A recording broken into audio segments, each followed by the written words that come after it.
karena sesungguhnya kami telah sedia membaca, mendengarkan, dan merenungkan firman Tuhan. Di dalam nama Tuhan Yesus Kristus firman yang hidup itu kami berdoa. Amin. Pembacaan firman Tuhan bagi kita dari kitab Keluaran pasal 20 ayatnya yang ke-18 hingga ayatnya yang ke-21 di bawah judul perikop orang Israel takut menghadapi kedatangan Tuhan. Ayat 18, seluruh bangsa itu menyaksikan guru mengguntur, kilat sambung menyambung, sangkakala berbunyi, dan gunung berasap. Maka bangsa itu takut dan gemetar, dan mereka berdiri jauh-jauh. Mereka berkata kepada Musa, "Engkaulah berbicara dengan kami, maka kami akan mendengarkan. Tetapi janganlah Allah berbicara dengan kami, nanti kami mati." Tetapi Musa berkata kepada bangsa itu, "Janganlah takut, sebab Allah telah datang dengan maksud untuk mencoba kamu, dan dengan maksud supaya takut akan Dia ada padamu, agar kamu jangan berbuat dosa." Adapun bangsa itu berdiri jauh-jauh, tetapi Musa pergi mendekati embun yang kelam di mana Allah ada. Yang disebut berbahagia adalah kita semua yang membaca firman Tuhan, kita yang merenungkan bagian firman Tuhan ini, dan yang terus melakukannya dalam kehidupan kita setiap hari. Haleluya.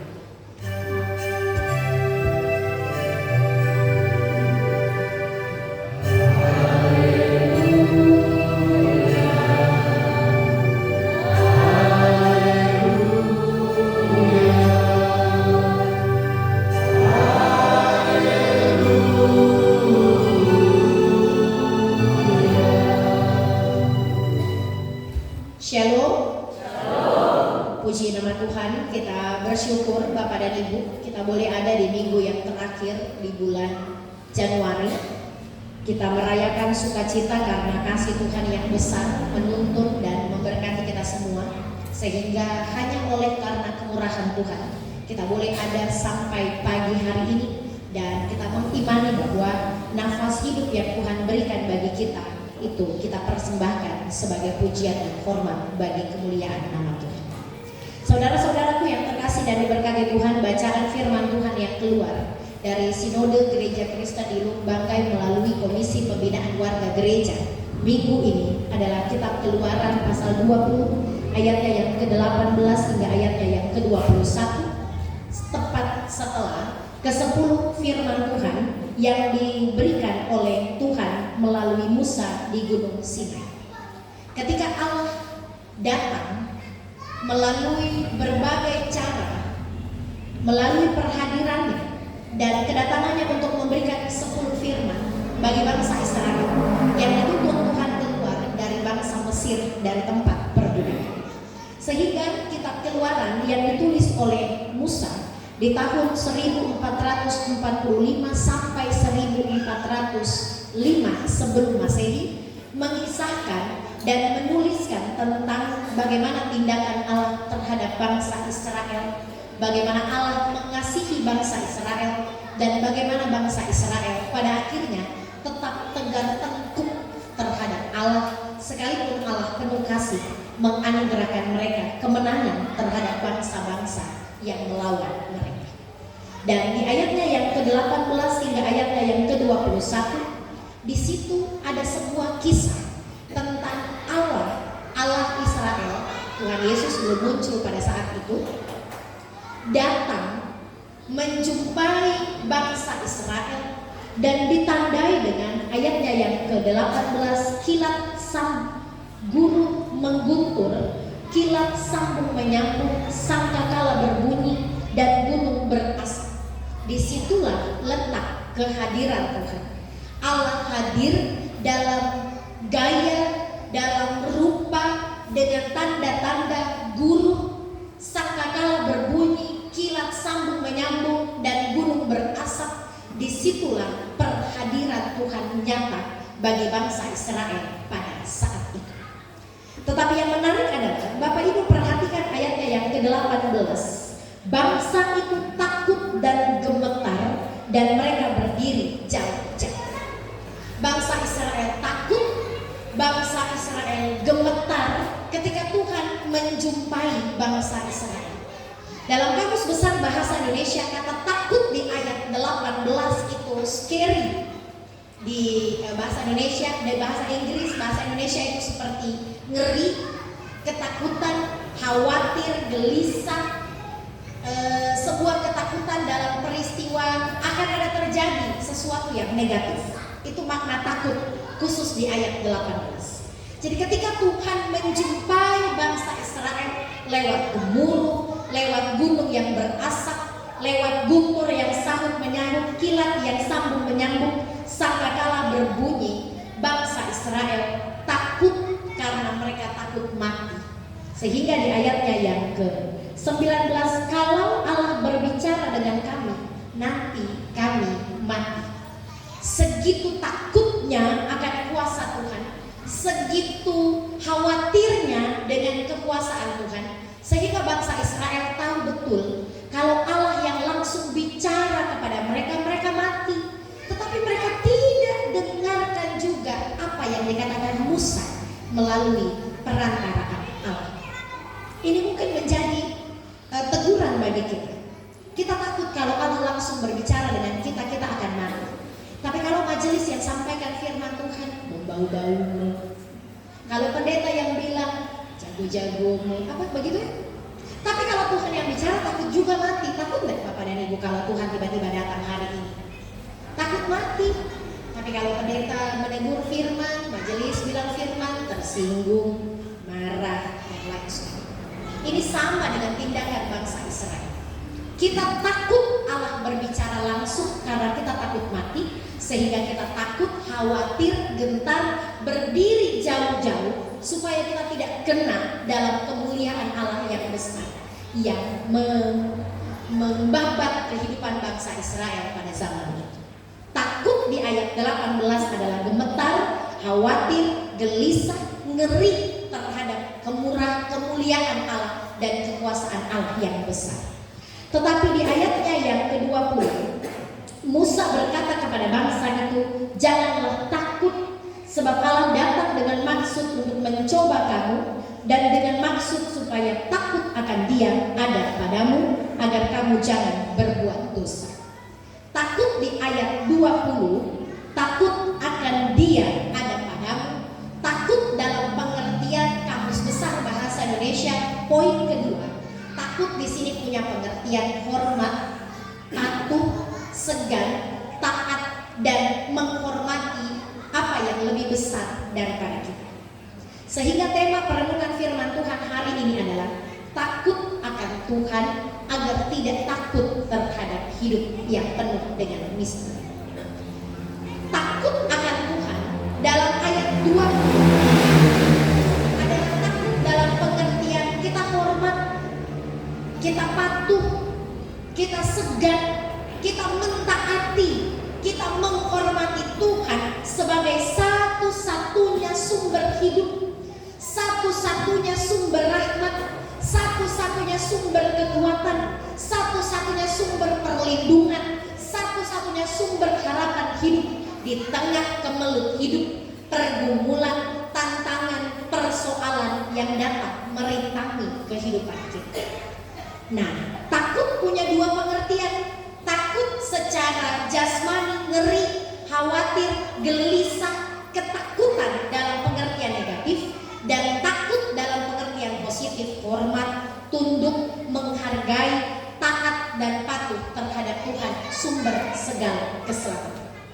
Bapak dan Ibu, jemaat yang terkasih dan diberkati Tuhan, pesan firman Tuhan bagi kita dalam ibadah minggu saat ini adalah jangan takut ketika Tuhan mendatangkan pergumulan kepada kita. Guntur mengguntur, gurun mengguntur, kilat sambung menyambung, sangkakala berbunyi, dan gunung yang berasap yang membuat bangsa Israel takut itu sama seperti ketika kita diperhadapkan dengan sakit penyakit, ketika kita diperhadapkan dengan pergumulan keluarga, ketika kita diperhadapkan dengan pergumulan pelayanan, ketika kita diperhadapkan dengan pergumulan pekerjaan. Kalau Bapak dan Ibu sementara sakit, mungkin perhadiran Tuhan nyata menegur kita supaya kita bertobat. Tuhan baru colek kita dengan sakit penyakit. Jangan takut dengan sakit penyakit, tetapi kesempatan Tuhan berikan supaya lewat sakit penyakit kita takut akan Tuhan dan mendekatkan diri kepada Tuhan, supaya kita jangan berbuat dosa lagi. Kalau Bapak dan Ibu diperhadapkan dengan tantangan pergumulan dalam keluarga, dalam pekerjaan, dalam rumah tangga, dalam pelayanan, dalam kehidupan ekonomi, dan berbagai-bagai kehidupan kita yang lain, Tuhan mungkin sementara sentil kita, belum ditegur, baru disentil, baru dicolek, karena Tuhan mau ada takut akan Dia di hati kita. Sehingga pernyataan Tuhan hadir, kan kita takut kalau Tuhan langsung berbicara dengan kita akan mati. Teguran Tuhan, sentilan Tuhan, kutikan dari Tuhan membuat kita bertobat. Masih ada kesempatan bagi kita untuk berubah dan berbalik. Ini yang hendak diajarkan oleh Musa. Jangan takut, karena kehadiran Tuhan bagi bangsa Israel hendak memberikan kesempatan bagi bangsa Israel berubah, bertobat, dan berbuah untuk tidak hidup tegar tengkuk terhadap Tuhan dan menumbuh kembangkan rasa takut akan Tuhan, hormat, patuh, taat, setia, menghargai Tuhan, segan, dan hidup jauh dari dosa. Itu teguran, kesempatan yang Tuhan beri dalam kehidupan bangsa Israel. Jadi guru yang menggutur, kilat sambung menyambung, sangkakala yang berbunyi, dan gunung yang berasap, mungkin seperti penyakit bagi kita, tantangan rumah tangga, pergumulan hidup dalam ekonomi, pekerjaan, pelayanan. Jangan justru karena sakit kita jauh dari Tuhan. Jangan justru karena pergumulan kita jauh dari Tuhan. Karena masalah ekonomi kita jauh dari Tuhan, karena masalah pelayanan kita jauh dari Tuhan, karena masalah pekerjaan kita jauh dari Tuhan. Justru itu teguran dari Tuhan supaya masih ada kesempatan bagi kita agar kita semakin mendekatkan diri kepada Tuhan. Sehingga di ayatnya yang ke-20 dia berkata, sebab Allah datang dengan maksud untuk mencoba kamu, dan dengan maksud supaya takut akan Dia ada padamu, agar kamu jangan berbuat dosa. Jadi jangan nilai pergumulan, sakit penyakit, tantangan dalam pekerjaan, rumah tangga, pelayanan, bahkan pergumulan-pergumulan kehidupan kita sehari-hari, karena Tuhan tidak sayang dengan kehidupan kita. Karena Tuhan tidak sayang dengan apa yang kita lakukan dalam perjalanan kehidupan kita, tetapi lewat sakit penyakit, lewat duka cita, lewat pergumulan, lewat tantangan kehidupan, kita diajar untuk introspeksi diri. Mungkinkah yang saya lakukan benar selama ini?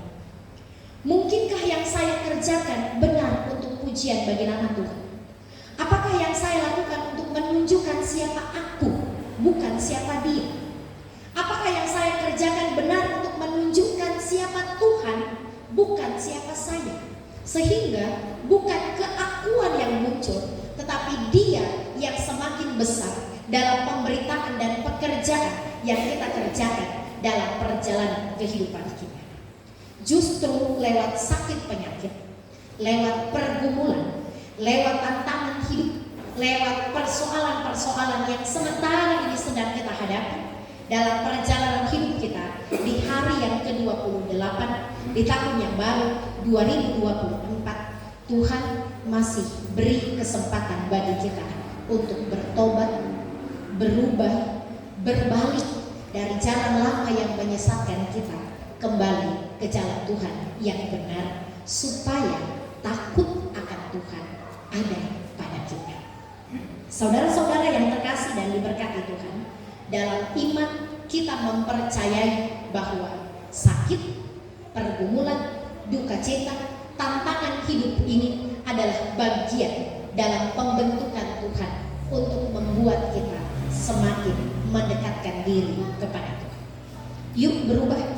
Baru hari ke-28 di tahun yang baru 2024. Jangan terlanjur hidup lama-lama dalam kubangan dosa. Yang saat ini dalam pergumulan sakit, ayo berubah. Mungkin itu sentilan Tuhan agar kita semakin dekat dengan Tuhan. Yang sementara ini sedang bergumul dengan rumah tangga kita, itu sentilan Tuhan bagi kita untuk berubah kembali ke jalan yang Tuhan tunjukkan kepada kita. Kalau kita dalam pergumulan pelayanan, mungkin Tuhan sedang menyentil kita. Mungkinkah pelayanan kita sedang menunjukkan siapa aku, bukan siapa dia. Pergumulan, tantangan, persoalan, sakit penyakit yang sementara ini sedang kita hadapi, imani itu sebagai teguran, sebagai sentilan, sebagai colekan dari Tuhan, supaya jangan langsung Tuhan berbicara dengan kita secara langsung. Nanti kita akan mati. Sekarang waktunya bertobat, karena masih ada kesempatan bagi kita hidup dalam pemeliharaan Tuhan, menyambut bulan-bulan yang baru, minggu-minggu yang baru, sukacita yang baru di hari-hari berikutnya. Bertobat, berbalik ke jalan yang benar, hidup dalam anugerah Tuhan, dan imani masih ada kesempatan bagi kita yang hidup takut akan Tuhan. Terpujilah Kristus dengan firman-Nya. Amin.